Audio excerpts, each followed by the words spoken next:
تو معصوم فرماتے ہیں کہ یاد رکھنا پہلی چیز جو لشکر جہل کے طاقت کی چیز ہے وہ چیز ہے کہ لشکر جہل حسود ہوتا ہے، کبھی حسد نہ کرنا، پہلا اس کا حربہ جلن ہے۔ مومن ترقی کر رہا ہے، آپ اس مومن سے جلو۔ اللہ نے فلاں کو اولاد دی ہے، بندہ اسے حسد کرے۔ کسی کی اچھی گاڑی ہے، آپ اسے حسد کرو۔ کسی کا اچھا گھر ہے، آپ اسے حسد کرو۔ امیر المؤمنین اہل بیت علیہ الصلوۃ والسلام فرمائے جو ادعا کرے، دو طرح کے شیعہ، ایک وہ شیعہ جو ادعا کرتا ہے میں امیر المومنین کا شیعہ ہوں، دعویٰ کرتا ہے میں امیر المومنین کا شیعہ ہوں، لیکن حقیقی شیعہ نہیں ہے۔ ملتا ہے سفینۃ البحار ایک کتاب ہے شیخ عباس قمی، بہت پیارا واقعہ ہے۔ لکھتے ہیں حضرت سلیمان ایک جگہ سے گزر رہے تھے۔ جناب سلیمان کی خصوصیت تھی پودوں کی زبان بھی جانتے تھے، پلانٹ سے بھی باتیں کرتے تھے، چڑیاؤں سے باتیں کرتے تھے، پرندوں سے باتیں کرتے تھے، چونٹیوں سے باتیں کرتے تھے۔ یہ علم طب جو چڑیاں اور پلانٹس کا علم نکلا یہ حضرت سلیمان سے ملا ہے۔ ایک ایک پودے کے پاس جاتے تھے، ہاں بتا بھائی تمہارا فائدہ کیا ہے؟ پودا خود بولتا تھا میں اس کے لیے بنا ہوں۔ ایک ایک درخت کے پاس جاتے تھے، تیرا فائدہ کیا ہے؟ کہتا میں اس چیز کے لیے بنا ہوں۔ کہتے ہیں ایک مرتبہ حضرت سلیمان گزر رہے تھے، ادعا پہ بات ہو رہی ہے، دعویٰ کرنے والے لوگ، ہم بڑے مولائی، ہم بڑے شیعہ۔ چھٹے امام جعفر صادق علیہ الصلوۃ والسلام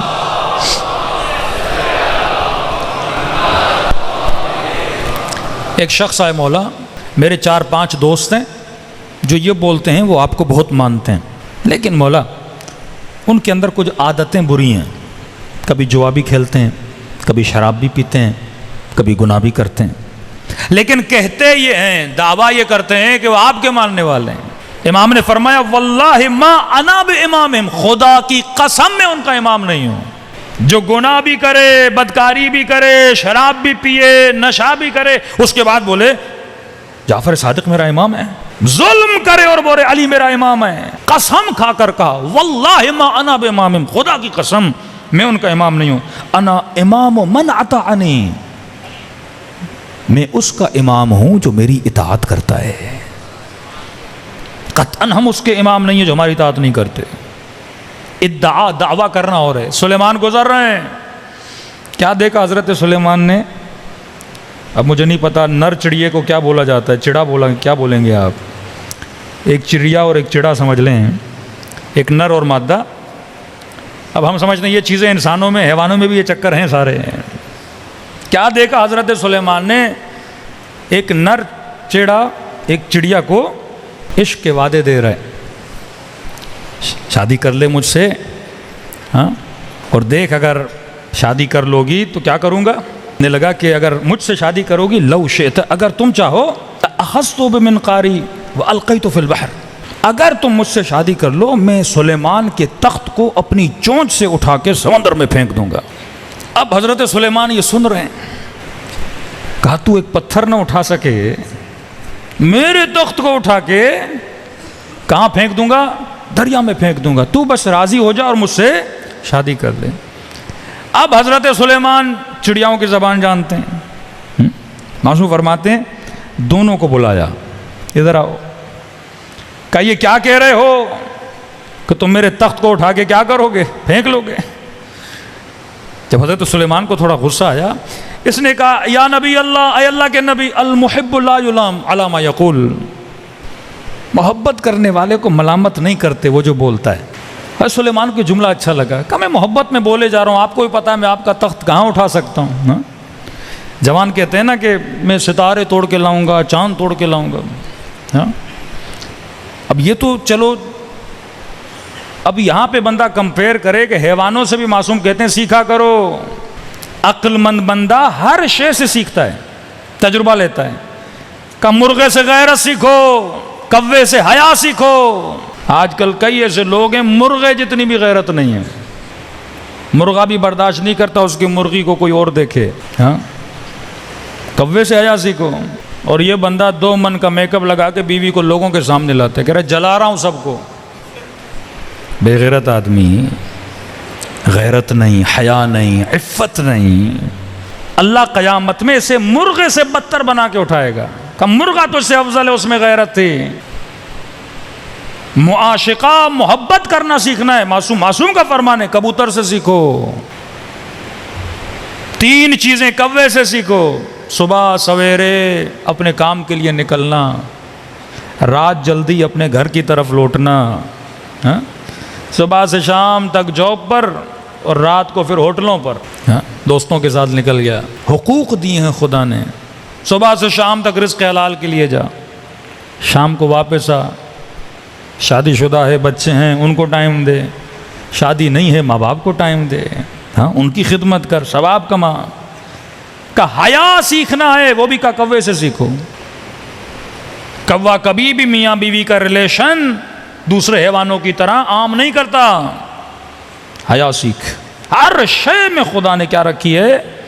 نشانی رکھی۔ مزاحن بعض جوانوں کو کہتا ہوں، اب یہ جوان خط لکھتا ہے اگر آپ کی شادی کر لیں گی ہم چاند توڑ کے لائیں گے، ستارے توڑ کے لائیں گے، اور سامنے بھی کیونکہ عقل نہیں ہے، چڑیا جتنی عقل ہوتی، دیکھیے چڑیا نے کیا جواب دیا، اور وہ بھی بندے راضی ہو جاتے ہیں کہ چلو واقعاً ستارے توڑ کے لائے گا۔ حالانکہ اگر عقل ہوتی اس وہ بھی سمجھتی ستارہ کیسے توڑ کے لائے گا، وہ توڑ کے لائے گا بھی تو مر جائے گی، وہ اتنا بڑا ہے۔ کئی ایسے ستارے ہیں جو دنیا سے بڑے ہیں۔ ڈیمانڈز وہ کرو جو عاقلانہ ہو۔ یہ چڑیا ہے، چڑے کو کیا پتا، وہ تو کہہ رہا ہے کل عاشقو یا نبی سلیمان، عاشق کی ملامت نہیں کرتے، وہ تو جو بولتا ہے بولتا ہے۔ حضرت سلیمان کو اس کی یہ بات تھوڑی اچھی لگی۔ حضرت سلیمان نے چڑیا کو بلایا، کہا جب اتنا اصرار کر رہا ہے، منتیں کر رہا ہے، کر لے شادی اس کے ساتھ۔ چڑیا نے کیا جواب دیا؟ فرمایا نبی سلیمان لا یحبنی ہوا مدعن، 1 نمبر کا جھوٹا ہے،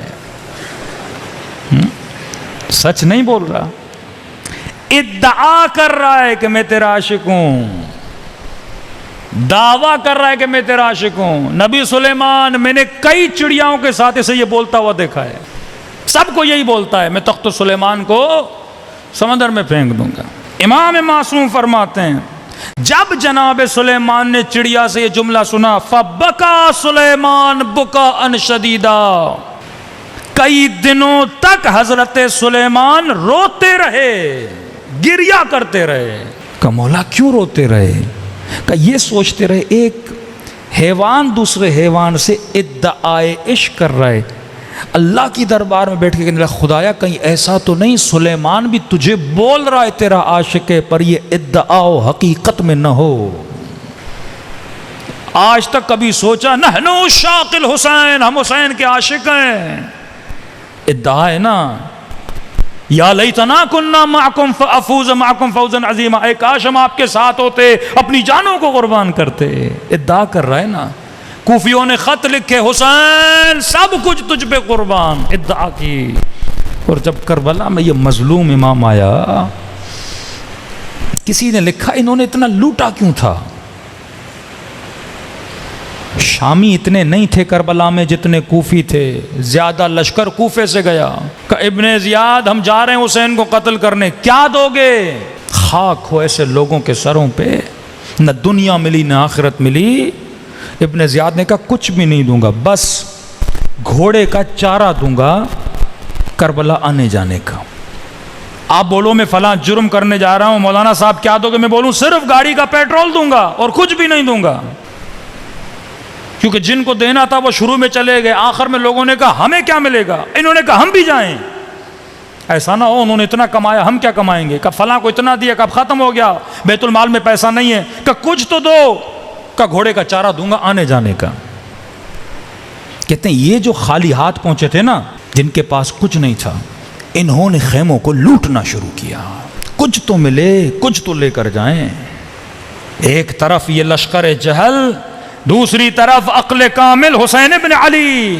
بی بی زینب فرماتی ہیں جب وداع کرنے آئے نا امام حسین، جب جانے لگے خود لڑنے کے لیے، تو کہا بہن زینب کرتا دو، کرتا پہنا۔ کہتی خنجر نکال کے کرتے کو پھاڑنا شروع کیا۔ جب کرتا پھاڑ کے پہن لیا، پھر کہا بہن زینب وہ جو میرا سب سے اچھا والا کرتا ہے نا پیلے رنگ کا، وہ لاؤ، نیا کرتا۔ پھٹے ہوئے کرتے کے اوپر امام حسین نے وہ کرتا پہنا۔ بی بی زینب نے سوال کیا بھیا حسین کیوں یہ کرتا پہن رہے ہو؟ نچلے کو پھاڑا ہے، اوپر نیا پہن رہے ہو، جبکہ پتہ بھی ہے یہ ظالم ہر چیز لوٹ لیں گے۔ یہ لشکر عقل کے مالک ہیں۔ فرمایا بہن زینب میں نہیں چاہتا جو لوٹنے آئے وہ خالی ہاتھ جائے۔ ایسا سخی دیکھا ہے کہیں جسے یہ بھی یہ لوٹنے آئیں گے حسین کے بدن سے بھی خالی ہاتھ نہ جائے؟ ایسا امام۔ فرمایا یہ ہوس تھی ان کے اندر، کیونکہ زیاد نے ان کو کچھ نہ دیا کہ جو لوٹ سکتے لوٹو۔ آخر میں ابن زیاد کی دربار میں جب سب سے پوچھ تو نے کیا لوٹا، تو نے کیا لوٹا، تو نے کیا لوٹا، تھا کیا خیام حسینی میں لوٹنے کے لیے؟ ادعا کرنے والے کوفی تھے، تاریخ کربلا ہے، کل لوٹ بھی رہا تھا، رو بھی رہا تھا۔ سیدہ زینب کہنے لگی تجھے ہو کیا گیا ہے؟ تو لوٹ بھی رہا ہے، رو بھی رہا ہے، بچی کے کانوں سے در چھین بھی رہا تھا، رو بھی رہا تھا۔ فرزدق نے کہا نا کہ اب عبداللہ قلوبہم معک سیوفہم علیک، دل تیرے ساتھ ہیں پر تلواریں تیرے خلاف ہیں۔ کہا مجھے پتا ہے آپ کون ہیں، اگر میں نہیں لوٹوں گا کوئی اور لوٹ لے گا۔ جب انسان نور سے دور ہو جائے